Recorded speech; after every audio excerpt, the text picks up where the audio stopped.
انحصار ان کے ارد گرد اگنے والے خوشبودار مسالوں پر تھا۔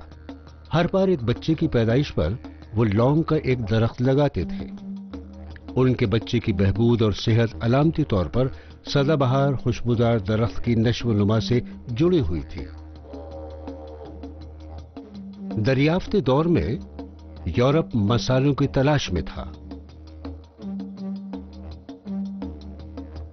آخر کار 1512 میں پرتگالی ان جزائر میں پہنچ کر ان پر قابض ہو گئے۔ لونگ نایاب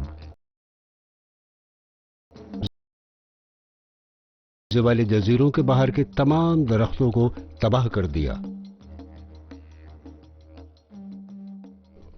دیکھو، اس علاقے میں لونگ اور جائے پھل کی تسکری کرنے والوں کا قتل عام ہوا تھا۔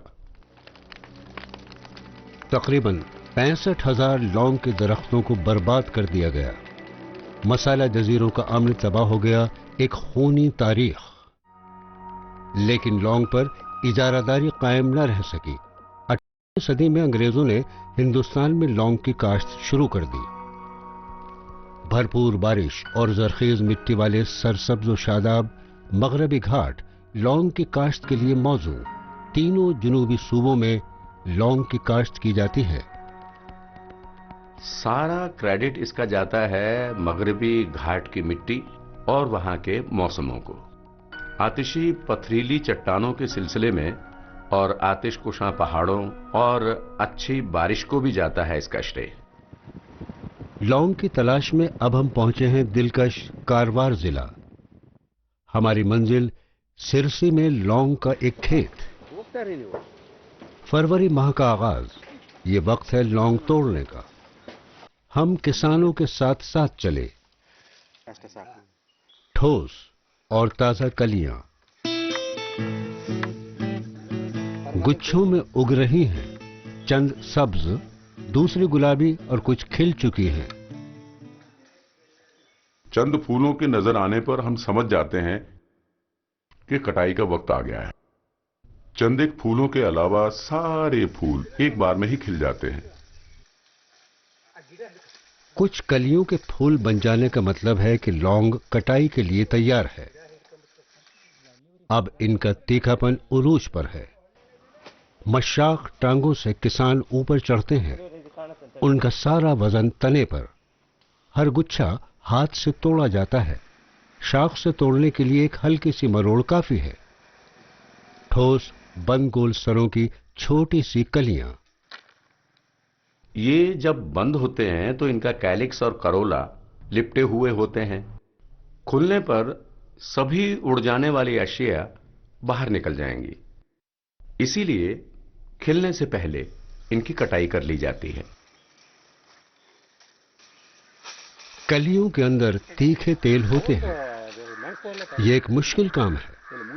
بانس یہاں کافی ہوتا ہے، اس کی بنی سیڑھیاں۔ گچھوں کو طریقے سے توڑا جاتا ہے۔ سیڑھیاں اور پیر جگہ بدلتے رہتے ہیں۔ مسالے کی خوشبو سے مہکتی ہوئی ہوا، پورا پودا خوشبودار، پتیاں اور تنا بھی۔ لیکن ہمارا مسالہ تو کلی ہے۔ تقریباً 5 برس میں درختوں پر پھول آنے شروع ہو جاتے ہیں۔ بیج سے اگے درخت لگ بھگ 80 برس تک پھول دیتے رہتے ہیں۔ ہر درخت پر 30 سے 40 کلو گرام لونگ پیدا ہوتی ہے۔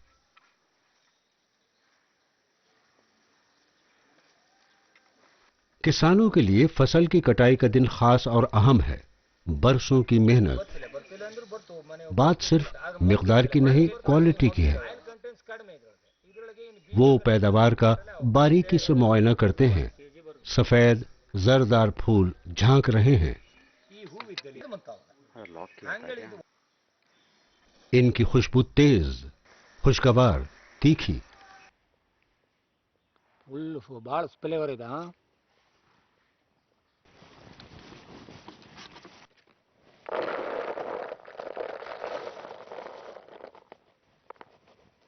ایک کسان کا کام کبھی ختم نہیں ہوتا۔ اس سردی کے مہینے میں ہوا میں ہلکی سی خنکی ہے۔ دادا جان تازہ فصل کی کٹائی کے بعد سپاری چھانٹ رہے ہیں. زندگی درختوں کی تال اور ان کی پیداوار سے جڑی ہے. پہلے انہیں ڈنٹھل سے الگ کرنے کی ضرورت ہے. کٹائی کے بعد ہم انہیں خشک کر لیتے ہیں.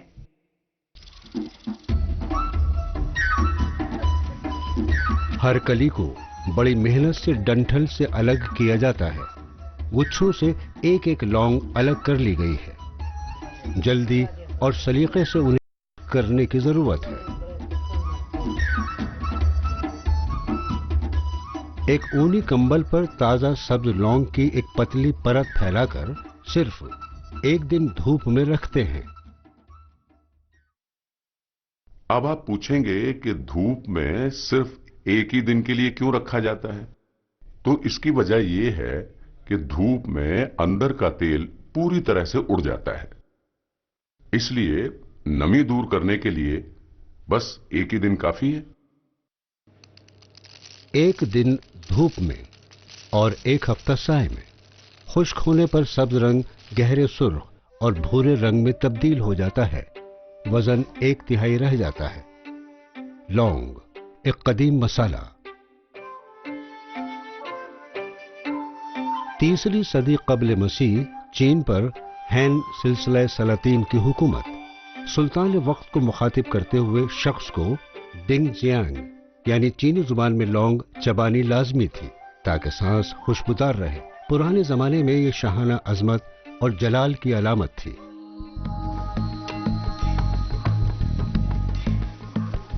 آج کے باورچی خانوں میں لونگ کا بہت ہی خاص مقام ہے.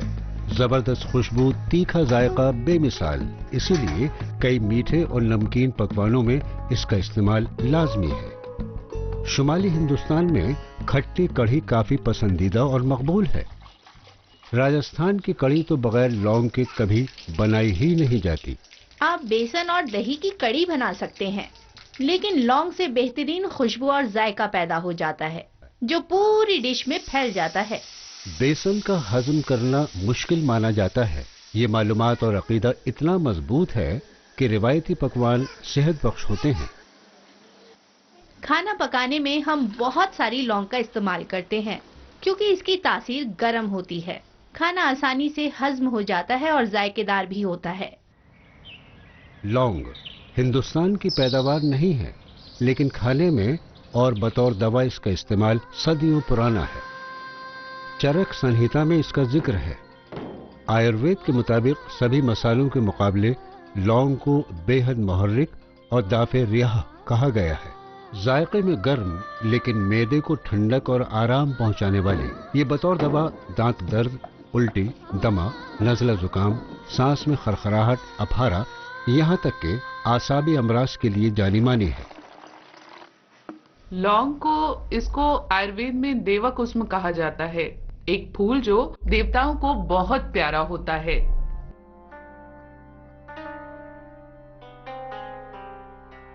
دیو کسم ایک آسمانی پھول، ایک بند کلی مسالہ، دلکش، خوشبودار اور پرذائقہ مسالہ جس میں ہیں ادویاتی خصوصیات.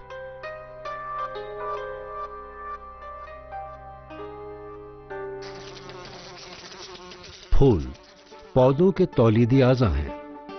پرکشش رنگ، لبھاونی خوشبو، شکل اور ساخ، ان کی یہ سبھی خوبیاں کیڑوں اور پرندوں کو اپنی طرف راغب کرتی ہیں. ایک پھول کے لیے یہ کیوں مفید ہے کہ وہ تیکھا، تیز اور مسالے دار ہو؟ قدرت اپنی تخلیقات کی بقا کے لیے ان کو کچھ خصوصیات عطا کرتی ہے. لونگ کے پھول بھی ان سے جدا نہیں. کچی کلی، تیکھی، تیز، ان تیلوں سے لبریز جو اسے محفوظ رکھتے ہیں. لیکن پھول کے کھل جانے کے بعد کی کہانی ذرا مختلف ہے. جب کلی کھلتی ہے تو اندر کے تمام اڑنے والے یعنی وولیٹائل تیل ختم ہو جاتے ہیں. نیکٹل تیکھا نہیں ہوتا لیکن میٹھا ہوتا ہے اور اس کی وجہ سے کیڑے اس کی طرف کھنچے آتے ہیں. زیرگی کرنے والے کیڑے میٹھے رس والے پھول کی طرف کھینچے چلے آتے ہیں، لیکن انسانوں کو بند کلیوں کی تلاش ہوتی ہے. خوشبو اور ذائقہ ان کے حواس خمسہ کو متاثر کرتا ہے۔ لونگ ایک قدیم مسالہ ہے۔ عرب تاجر ایک مہنگی تجارتی شے ہونے کی وجہ سے اسے مسالے کے راستوں لے جایا کرتے تھے۔ لونگ بطور خوشبودار مسالے، تحفظاتی اور ادویاتی خصوصیات کے باعث ہر ملک میں قابل بھروسہ ہے۔ اس کی بے پناہ مانگ نے تاریخ کا رخ بدل دیا۔ یہ لونگ کی تلاش ہی تھی جس نے پرتگالی کشتیبان فرڈینانڈ میگلن کو مسالہ جزائر تک پہنچنے کے لیے دوسرا سمندری راستہ دریافت کرنے پر اکسایا۔ مسالوں کے سرچشمے کی تلاش میں ساری دنیا کا بحری سفر تاریخ میں ایک سنگ میل ہے۔ سن 1522 میں میگلین کا بحری جہاز اپنے تاریخی سفر سے لوٹا۔ وہ لونگ اور جائفل سے لدے جہاز کے ساتھ فلپائن میں جنگ میکٹن کے دوران مارا گیا، جس سے اسپین کو بہت خوشی ہوئی۔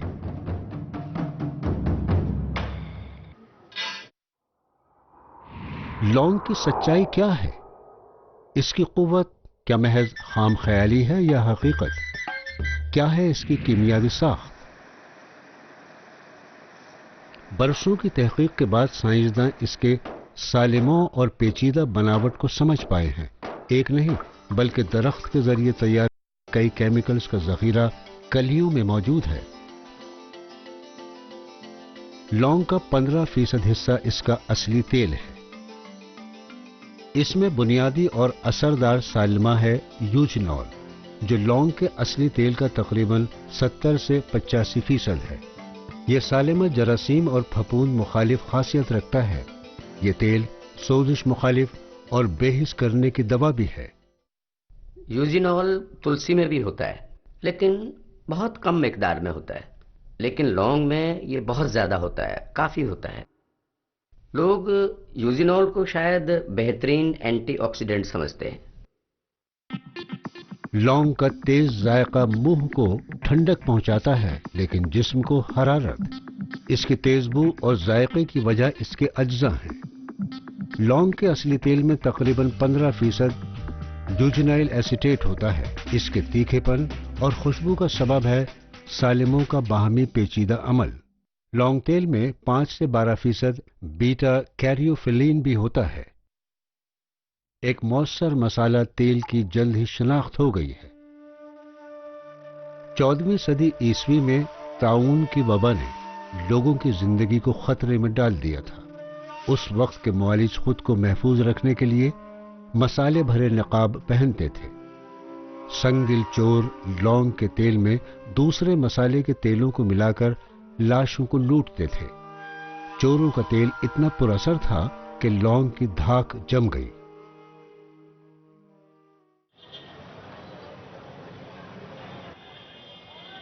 کھانے میں لونگ، کھانے کے بعد لونگ۔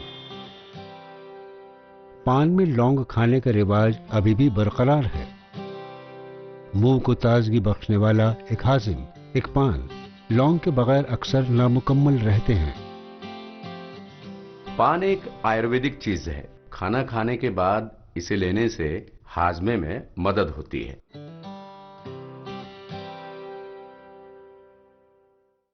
جب بھی منہ میں کوئی تکلیف ہوتی ہے تو ہم لونگ والا پان کھا لیتے ہیں۔ لونگ میں جلانے کی خاصیت تو ہوتی ہے۔ دنیا بھر میں لونگ کا تعلق دانت سے رہا ہے۔ دانت درد کے لیے عام طور پر ثابت لونگ، اس کا پاؤڈر یا تیل استعمال کیا جاتا ہے۔ ہڈی کی طرح سخت دانت مضبوط انیمل چڑھے، لیکن پھر بھی جراثیم کا خطرہ بنا رہتا ہے۔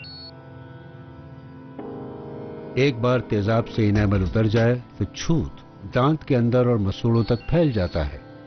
نتیجہ زود ہسی، کھوکھلا پن، سوجن اور شدید درد۔ دانت کے درد میں گھریلو علاج کے طور پر لونگ کا استعمال کافی مقبول ہے۔ کیا واقعی یہ مؤثر ہے اور کیسے؟ جدید طبی سائنس لونگ کے بارے میں کیا کہتی ہے؟ کیا لونگ دانت کے لیے مفید ہے یا نقصان دہ؟ لونگ کے تیل میں جلانے کی قوت ہے، طاقت ہے۔